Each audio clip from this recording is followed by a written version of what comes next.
what we witness in moments of conflict, this is much more than just a disagreement.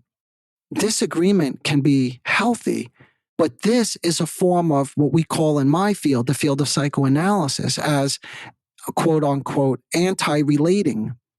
In other words, it's a rejection of the other as an independent entity with different opinions.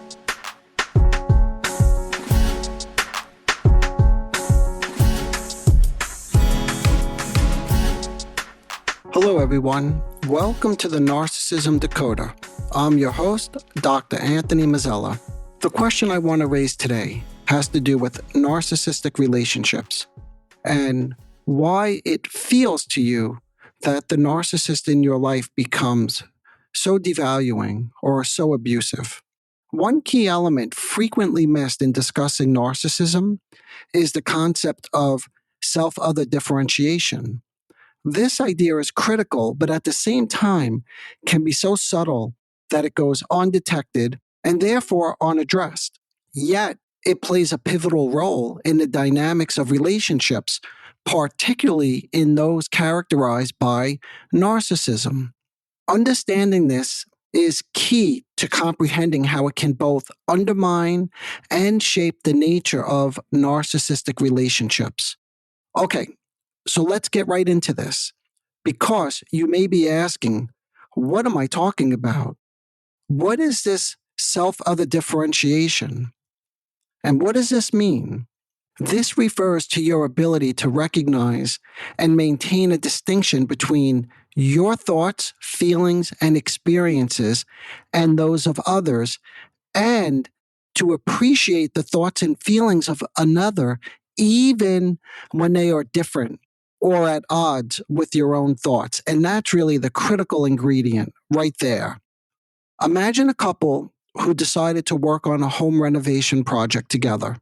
She, keen to avoid any setbacks, proposes buying extra materials as a precaution. He, conversely, sees this approach as excessive and gets angry at her, claiming she's just wasting money. He argues that buying just what's necessary is more efficient, and in a condescending tone, mocks her plan. This disagreement isn't just about renovation supplies. No, it challenges their deep-seated need for narcissistic relating. How? You may be wondering.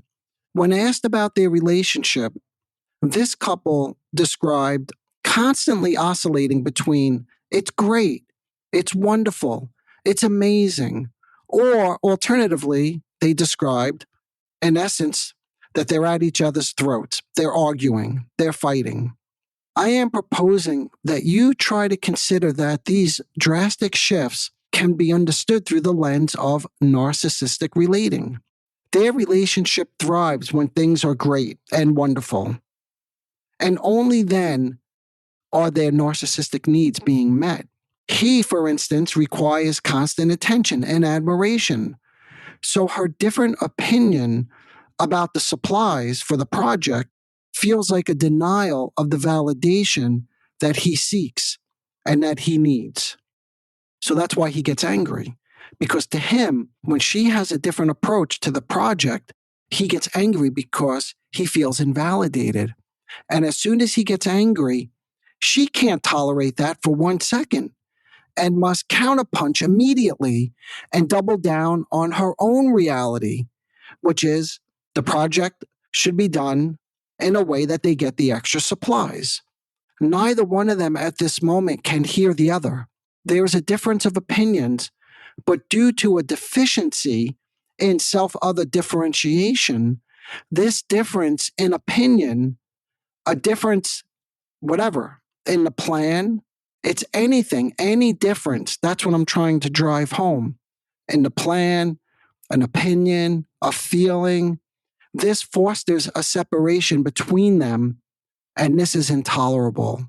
This scenario encapsulates the fragile balance in narcissistic relationships. The suggestion over buying extra supplies, seemingly trivial, becomes a significant point of contention, reflecting what? Deeper issues in their interpersonal dynamics. In an earlier episode, we discussed how sudden shifts in narcissistic relationships from intense affection, this is also sometimes referred to as love bombing, to criticism, which is referred to as devaluation, don't occur randomly or merely out of boredom. That's what I argued in that prior episode. Rather, I said, and I suggested as well, that the shifts are often triggered by subtle differences that may go unnoticed until they're closely examined, like we're doing right now. This dynamic, the constant shifts that take place, the love and the subsequent rage, stated differently, the fun and excitement, followed by bitter complaints and resentment, is crucial in understanding the dynamics in these relationships. These shifts, I would encourage you to consider, are rooted in narcissistic needs.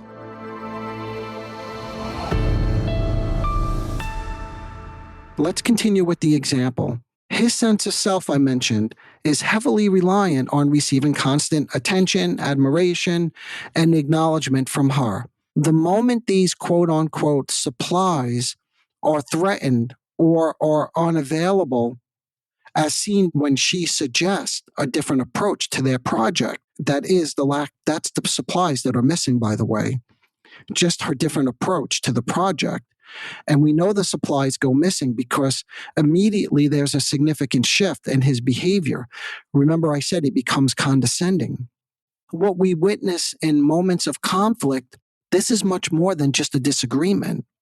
Disagreement can be healthy, but this is a form of what we call in my field, the field of psychoanalysis, as quote unquote anti-relating. In other words, it's a rejection of the other as an independent entity with different opinions. It's a rejection of the other. I wanted to repeat that because that's the critical piece. It's not a disagreement. When one feels that their partner refuses to respond in the manner that they demand, they will try to convince or force the other to conform to their own needs, their own opinion, or in this case, the opinion about the extra supplies for the project. This is the deficiency that I mentioned earlier in self-other differentiation. In other words, the self separate from the other becomes intolerable. Couples, or any relationship like this, friendships, family members, they face a critical choice in their journey together at these moments. This choice hinges on how they respond to the actuality of these recognized differences. Again, differences in opinions.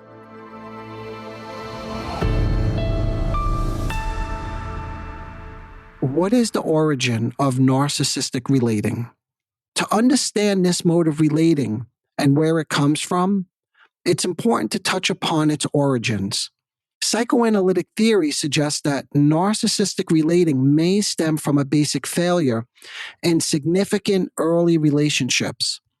This failure may leave the child feeling helpless, small, powerless, or weak, leading to feelings of worthlessness and an inability to cope.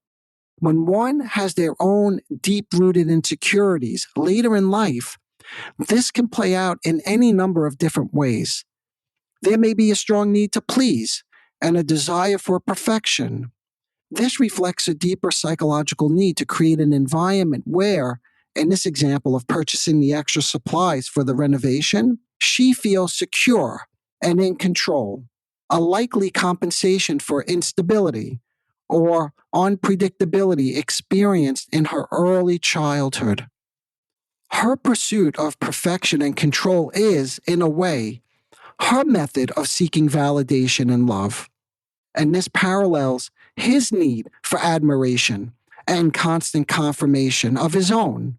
Again, in this example, it's his own perspective on the renovation supplies needed for the project. That's what he needs, the validation. He needs to be validated, and she needs to feel validated and in control and like she has the perfect way of doing this project. But what happens here is when she asserts her own opinion or her own needs, as seen in this disagreement, right? She asserts it over the supplies. It challenges this dynamic. This, what I would call dual contribution, in my mind, highlights the complexity of narcissistic relations. It's not just about one partner's needs and insecurities, but it's a dance between two people in a relationship, each bringing their own psychological history into the present moment.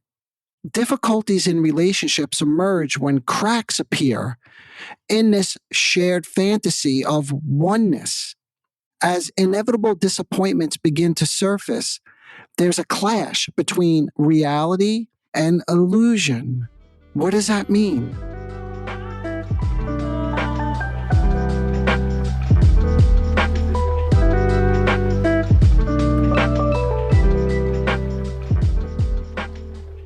What's the illusion? The illusion is this shared fantasy of oneness. Everything is great. Everything is wonderful. Remember, that's the way they describe their relationship. But herein lies one of the most significant and important facets of narcissism: the preference for illusion over reality and the destructive attempt to maintain the illusion as if it were reality at all cost. In other words, they're going to fight for this because they both want to maintain the illusion of their own narcissistic needs being actualized, if that makes sense. So let's keep going with this in case it's not clear. The question becomes, do you embrace the reality of the situation, or do you escape into the illusion, into the fantasy of oneness, togetherness, the lack of separation?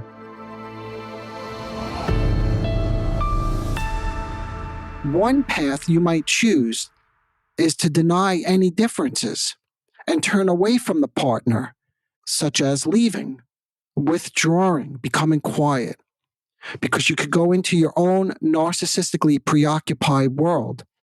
Or you can attempt to force the other to conform to your fantasized image of a perfect partner. You may have heard this before. You need to go on a diet, go to the gym, dress nicer, your clothes are wrinkled, don't go out with your friends without me, buy this many supplies for the home improvement project, etc., etc. You could fill in the blank here. You could fill this in with your own example.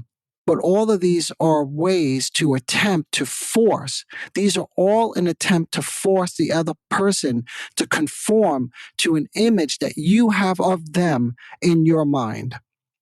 This response is a retreat into what we call, again in my field, a narcissistic illusion. In this narcissistic illusion, there's a deliberate turning away from, and I quote, otherness of the other person, your partner, your good friend, your family members, whoever has this different opinion or view of something.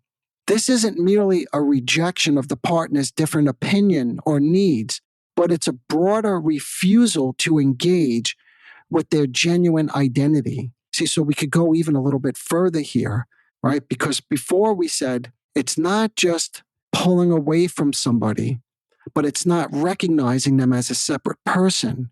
And now we're saying that you don't even recognize that they have their own identity. And as I mentioned a moment ago, this is the form of anti-relating. It's a rejection of the other as an independent person with different opinions and thoughts and feelings. So, do you embrace reality or escape into the fantasy, the illusion? Here's another path. One path that I just mentioned was to turn away or to force them to comply to your reality. But here's another path.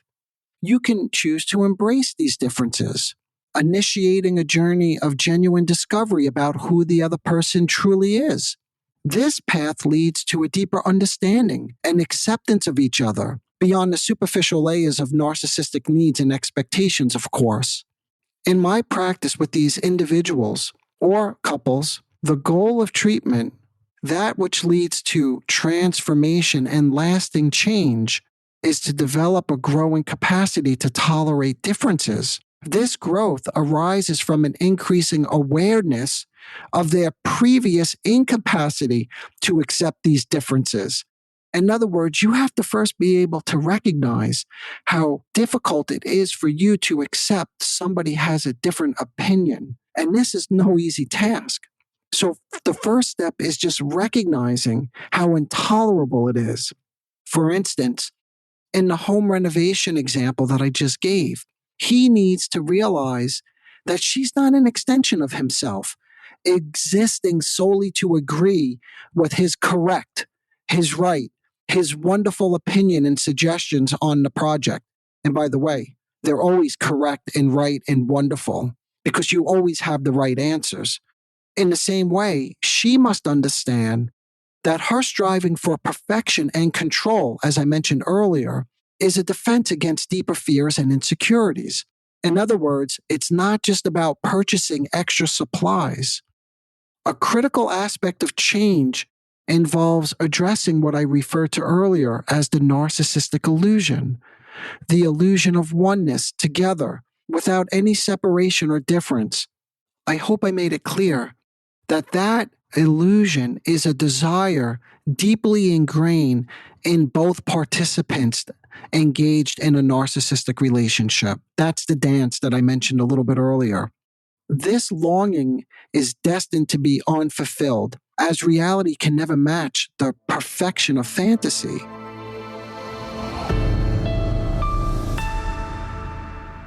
With the narcissistic individuals and couples that I treat, the real work involves mourning the loss of this fantasy. Through this process of mourning, a new, more realistic understanding of the quote-unquote other can be born, because they've never seen the other person as existing with a mind of their own. Anyway, we have to begin to wrap it up here, but I hope I was able to help you think about how the journey towards a healthier relationship involves a deep and often challenging process. It requires one to confront and mourn their lost fantasies. That's the illusion of perfection, togetherness, no separation. And then you have to develop a tolerance for differences and understand their defensive strategies that we all use against painful emotions. But these strategies interfere in any form of productive communication with the significant other people in your life. While not easy, I found that this process paves the way for more realistic relationships, by the way, or more fulfilling relationships. And these relationships exist where there are two partners, right, who can coexist as together and as separate autonomous individuals with their own needs, opinions, and lives. And that's okay. All right, as always, if I said anything to confuse you, inevitably this stuff does get a little bit confusing. Feel free to reach out, shoot me an email. As always, I would be delighted to hear from you. Until next time, engage your mind, not your illusion. Bye for now. Disclaimer alert. The Narcissism Decoder podcast is provided for general information purposes only. The content presented in this podcast is not intended to diagnose, treat, or cure any psychological condition related to narcissism. The content on this podcast should not be considered a substitute for professional medical advice, diagnosis, or treatment. For specific advice pertaining to narcissism or any other psychological condition, you could reach me directly. I am an experienced mental health practitioner who is always taking on new patients. If you would just like a consultation, I can do that too.